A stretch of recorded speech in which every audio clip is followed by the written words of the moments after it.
Yo, what is up guys, Bobby Seven King here, back again with another video. In this video, we're going to be doing the mid-season review of Total Drama 2023 Season 2, which has been an incredible season so far. There's been a lot of fun moments, and also we'll be getting into the eliminated contestants, and also me just ranking them from least likely to most likely to win. So yeah, let's just begin. Starting off with the season, which has been incredible so far. Again, I feel like this generation, Loki, is the best generation of Total Drama. And I don't think that's going to change for a while, even though worst character Millie, in my opinion, has still had a lot to do on the season and left a great enough impact, which you cannot say about people like Bridget or Izzy or even a Jeff, really. Again, this cast really does have a lot of great dynamics to it. Everyone's actually playing the game, which I do like. There isn't people like Owen who are just floating by, or even a Cody who are just floating by. So yeah, honestly, the season has been great thus far. The gameplay has been incredible to watch. The challenges have been fun. And even the characters that did disappoint me still have a lot to do.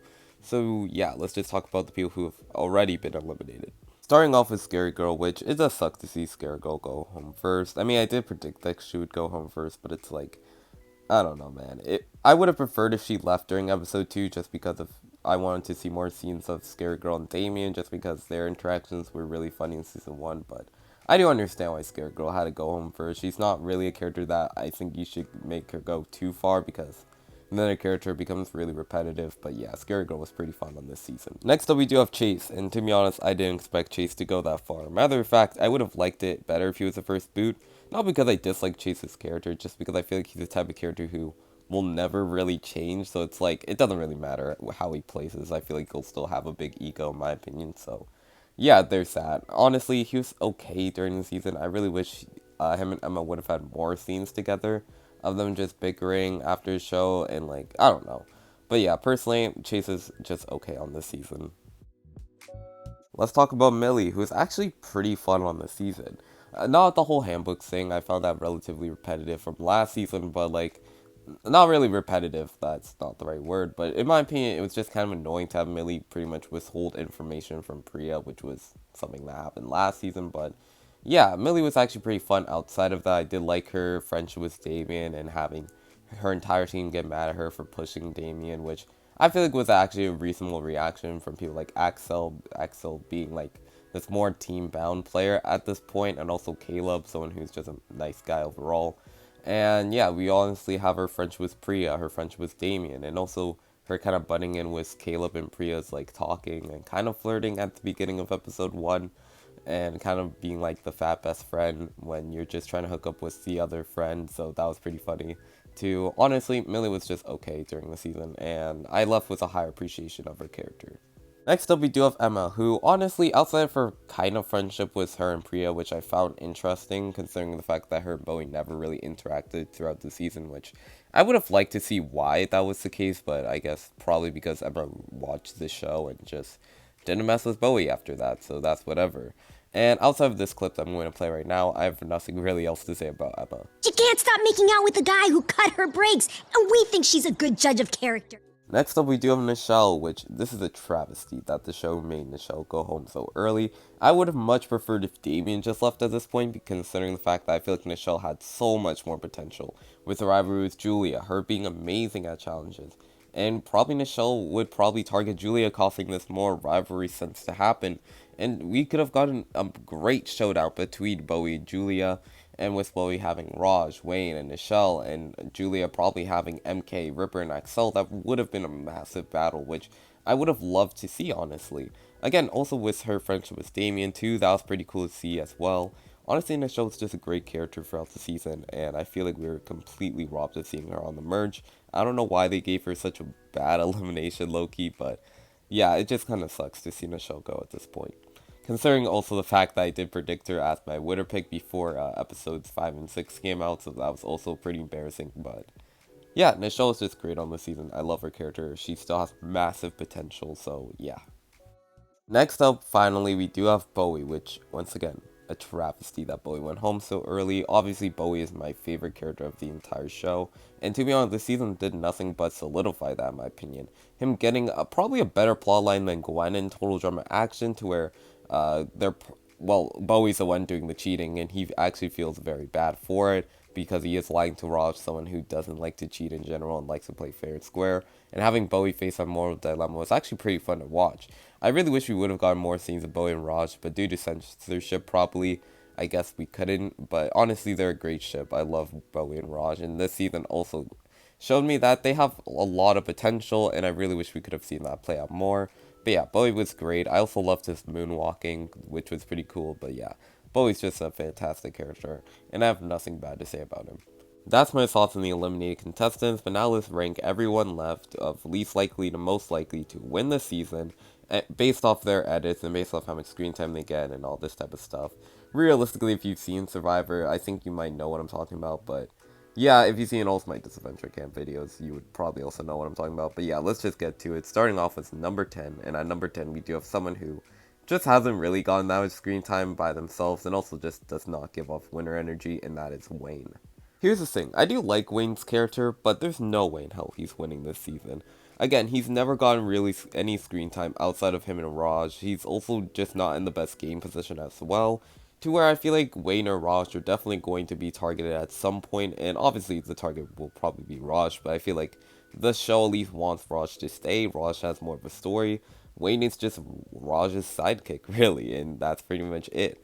Honestly, yeah, that's all I really have to say about Wayne, and that's why he's at number 10.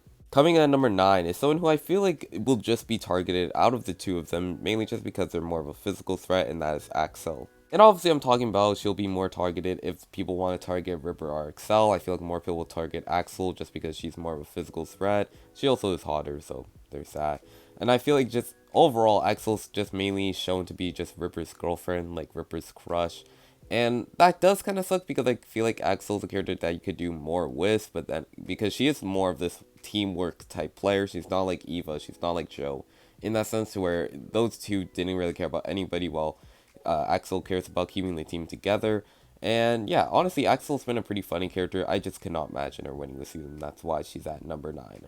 Coming in at number 8, we pretty much have Axel's boyfriend, and that's Ripper. And the main reason why Ripper is higher than Axel is because I feel like more people are going to take Ripper further. I feel like people like Julia and people like MK would want to keep Ripper around just because he is like this gross shield. People might just view Ripper as like an easy vote, and that's why they kind of keep him in the game. And also Ripper's voice actor said we would see a completely different side of Ripper's character, but I feel like this was the different side he was talking about, which, to be honest, wasn't even that different, but I will save that for my review. But yeah, Ripper's here at number 8. He's cool, but like he's not winning the season. Coming in at number 7, we have someone who, this might be a hot take that she is so low, but it's MK. And I really do like MK's character, and I really wish she stuck into that intern suit because, damn. But anyways, I feel like MK's character is mainly just supposed to be Julia's sidekick, and I feel like she's just supposed to be just that. MK doesn't get that much screen time on her own, unless it was for that merge episode or when she's just cheating, but yeah, MK has been a fun character. I just cannot imagine her winning the season. And I feel like if MK and Julia are in trouble, I feel like MK's definitely the first to go because Julia's story is just not over yet. I feel like MK could go at any point and it wouldn't really affect the story that much. She's done her purpose of just cheating and just being Julia's sidekick, but she really just hasn't gotten much of her own outside of that. So yeah, MK is at number 7. Coming in at number 6, I really did debate who is going to be at number 6, but I just feel like this person really cannot win the season just due to their physicality, and that is Z. And I really do love Z's character. He's so funny on this season. He has a lot of just ridiculous moments. Him and his skunk, or raccoon I think actually, are so cute together. I really do hope we see more of the raccoon and Z interactions, but it's probably not going to happen. But yeah, I feel like Z's not leaving anytime soon, realistically.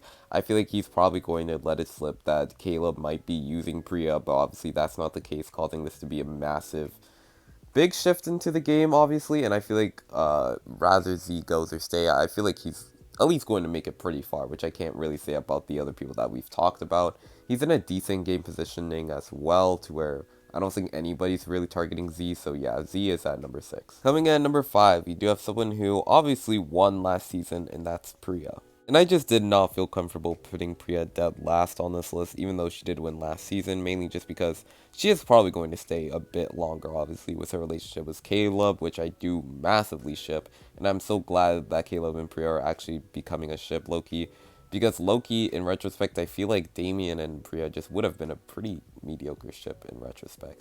But yeah, I feel like Priya is someone who will stay for a while, and if she does get really upset like she did with Millie, I feel like we could see Priya go completely beast mode on Caleb, and that would be also very fun to watch. But then again, that could also be her downfall, and that's why I feel like she probably won't win the season. But yeah, Priya is at number 5. Now moving on to the top 4, and if none of these 4 are in the top 4, or at least like one of them aren't in the finale, then I'll start liking World Tour. And if you haven't seen me, I hate World Tour, so yeah, that can tell you everything. But yeah, number 4 here, it was really a debate for me, but I just feel like this person is probably not winning the season, as much as I do want them to win the season. In my opinion, if they won the season, this season would be God tier, and that is Julia. Julia is obviously the star of the season. Julia has been controlling a lot of the action. She's the one to get out Nichelle. She's the one to get out Bowie. And now she might be in a perfect game positioning at this point. And if she's able to get out people like Wayne, Raj, or even like the big threats like a Caleb and Priya, I do think Julia is definitely poised to win the season. I feel like as well, Julia's just been a massive character on this season. The show really likes her. She is the main antagonist pretty much of the season, and I feel like they just wouldn't want to let her go, but then again, I feel like they wouldn't want to let her win. But it could be a situation kind of like Alejandro, where they're just such a big character that you pretty much have to give them the win at this point. But then again, considering the fact that I feel like there's only really one winner, at least for this generation, at least for this reboot, I really do actually like that aspect too. But yeah, I like the fact that there's only one winner, and I feel like they just wouldn't let that one winner be Julia. So yeah, Julia is at number 4. Coming in at number 3, and I have no idea how to rank these top 3. To be honest, number 2 and 3, they're both kind of interchangeable, but I just feel slightly better about this person as of right now, as recording, and that, at number 3, we do have Caleb. And obviously, Caleb's been a drastic change of a lot of people's perceptions of him. Obviously, the first season, everyone saw he was going to win or be in a showmance with Bowie, and then the next season, a lot of people saw he would be a villain, kind of like Justin or Alejandro, but he really hasn't been villainous at all. His relationship with Priya has been really fun to watch. I really do ship them a lot, and hopefully they don't break apart, but I feel like they more than likely probably will at this point. I feel like Z might leak it, and then Julia will probably try to exploit it, and then that'll probably lead to Priya's elimination or even Caleb's elimination. And despite the fact that I feel like Caleb could win the game, like if he gets to the finale, I feel like he's a lock to win it because he's very strong at challenges.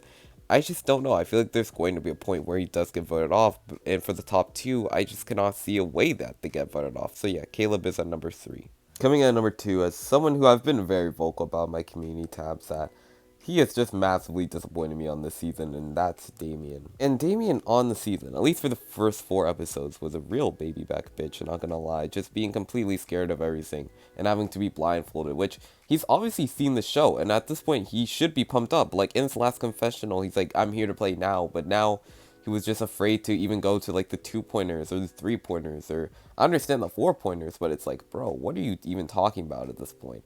Also, not to mention, he was, I mean, more likely Priya was more like at least flirty with Damien, so I do understand the fact that Damien just didn't go straight forward, but it's like, bro, did he even watch the show when he gets back? Like, I feel like he would know that Priya at least had somewhat of feelings for him, so I feel like someone like Damien would want to pursue that, but I guess whatever. I feel like there's a slight chance that he could try to squeeze in himself into the Priya and Caleb drama if, like, it does get leaked, and who knows if Damien might randomly have a crush on Priya, which would be stupid, but it could happen. I feel like just, and also in a game positioning, I feel like he's also like kind of in a Z spot where I just can't see a way that Damien would genuinely go home. I feel it would have to be a dumb elimination. So yeah, Damien's number 2. Let's just talk about Raj, who is my number 1. And I really do like Raj's character. While he could be a bit boring, people could debate that. I feel like Raj, once Bowie leaves, I feel like Raj could actually develop a lot, trying to have like this more revenge story for Bowie and trying to get out Julia or trying to get out MK. And I feel like Raj will be a very strong competitor, and I feel like even though he's not in the best game spot, like I feel like out of the top 4, Raj is probably in the most shaky spot at this point. I feel like Raj could survive that just due to the plot, and who knows, we could see a Raj and Julia finale, which I would not be opposed to, and matter of fact, I'm kind of rooting for that. But yeah, Raj is number 1. He's pretty cool. I really did like him and Bowie together, and I really do hope they have some more moments in the finale. But yeah, that's all I really have to say. So yeah, thank you guys so much for watching the video. It's been really fun to record this, honestly, and yeah, honestly, I'm really enjoying the season. I do feel like it has potential to be my all-time favorite season of the show. Actually, probably not, but at least around the top 5 or 4 for total drama. But yeah, honestly, that's it for the video. Thank you guys so much for watching, and yeah, peace out. Have a great day.